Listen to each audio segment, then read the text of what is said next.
एक बार की बात है, एक गांव में रमेश और मोहन नाम के दो भाई रहते थे।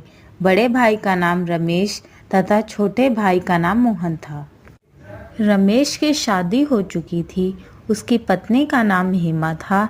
हेमा बहुत ही कुटिल स्वभाव की थी। वह हमेशा अपने पति से मोहन की बुराई करती रहती थी, लेकिन मोहन बहुत ही अच्छे स्वभाव का था। वह हमेशा ज़रूरतमंद लोगों की मदद करता था। वह जंगल में रहने वाले एक साधु को रोज़ फल व सब्जियां देने जाता था। एक बार की बात है, गांव में कई महीने तक बारिश न होने के कारण खेतों में सूखा पड़ जाता है, जिसके कारण खेतों में कोई फसल नहीं हो पाती है। फसल न होने के कारण उनके घर में अनाज की तंगी हो जाती है। एक दिन रमेश की पत्नी रमेश से कहती है, हमारे पास अब अधिक अनाज नहीं बचा है, जो था वो खत्म हो चुका है। इतना ही अनाज बचा हुआ है। इतने अनाज में हम तीनों का गुजारा कैसे होगा? दूसरी फसल तैयार होने में अभी कई महीने लग जाएंगे। क्यों ना हम मोहन को अलग कर दें, जिससे हमारा गुजारा आराम से हो जाएगा। फिर रमेश हेमा से कहता है, तुम सही कह रही हो।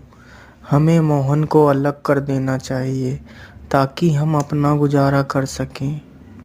फिर वह मोहन को आवाज़ देता है। फिर उसकी पत्नी बताती है, मोहन घर पर नहीं है, वह कहीं बाहर गया है। लेकिन मोहन साधु के पास गया था। जब मोहन घर वापस लौटता है, तब घर पहुंचकर रमेश की पत्नी से कुछ खाने को मांगता है। तब उसकी पत्नी कहती है, आज कुछ खाने को नहीं है।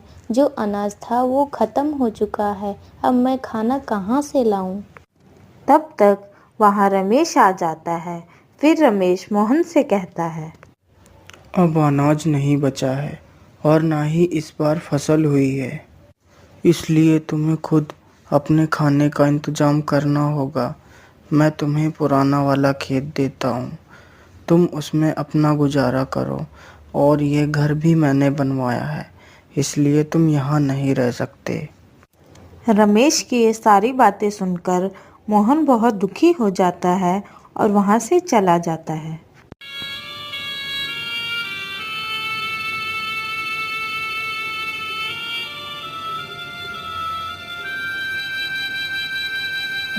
और साधु के पास पहुँचता है। फिर उसे सारी बात बताता है। आज के बाद मैं आपके लिए कुछ नहीं ला पाऊँगा, क्योंकि मेरे पास खुद कुछ खाने को नहीं है और मुझे बहुत तेज भूख भी लगी है। मोहन की यह बात सुनकर साधु बोलता है, बेटा तुम चिंता मत करो, मैं तुम्हारे लिए कुछ खाने को लाता हूँ।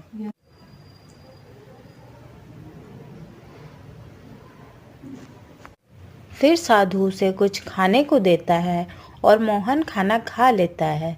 फिर साधु उसे एक जादुई घड़ा देता है और कहता है, बेटा ये घड़ा लो, तुम इस घड़े के सामने अपनी जो भी इच्छा प्रकट करोगे वह पूरी हो जाएगी। लेकिन याद रखना, अगर इस घड़े के सामने अन्य व्यक्ति ने अपनी इच्छा प्रकट की तो उसकी मृत्यु हो जाएगी। ठीक है बाबा, मैं इस बात को याद रखूंगा। फिर मोहन वहाँ से घड़ा लेकर अपने खेत के पास पहुँचता है और घड़े से कहता है, हे जादुई घड़े, मेरे लिए एक घर बना दो। फिर घड़े के जादू से उसका बहुत सुंदर घर तैयार हो जाता है। ये देखकर वह बहुत खुश हो जाता है। फिर वह घर के अंदर जाता है।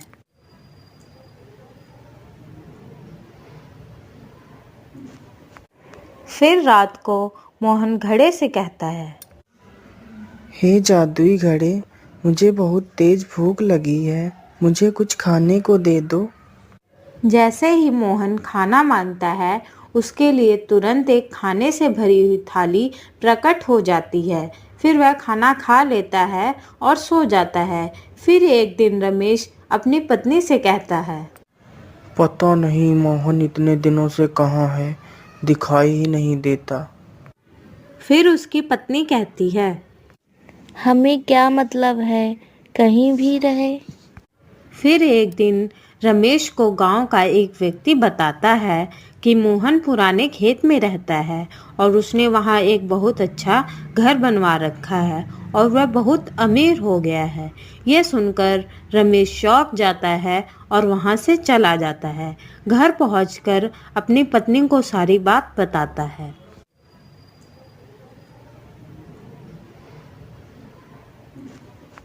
फिर रमेश की पत्नी उसे कहती है, ये कैसे हो सकता है, इतनी जल्दी वो अमीर कैसे हो सकता है। अभी कुछ दिन पहले हमने उसे अलग किया था। फिर रमेश कहता है, हमें जाकर पता लगाना होगा कि वह इतना अमीर कैसे हो गया। फिर वह दोनों रात को मोहन के घर में देखते हैं कि मोहन जादुई घड़े से खाने को मांगता है। फिर घड़े से खाने की थाली आ जाती है।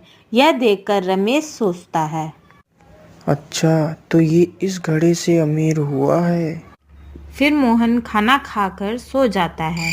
फिर रमेश घड़े को चुरा कर ले जाता है और सुबह होते ही उस घड़े से कहता है, हे जादुई घड़े, मुझे बहुत सारा सोना दे दो। जैसे ही रमेश अपनी इच्छा घड़े के सामने प्रकट करता है, उसकी तुरंत मृत्यु हो जाती है। यह देखकर उसकी पत्नी जोर जोर से रोने लगती है और कहती है, हाय हाय, ये क्या हो गया आपको, हे भगवान, ये क्या कर दिया आपने। फिर वह दौड़कर मोहन के पास जाती है।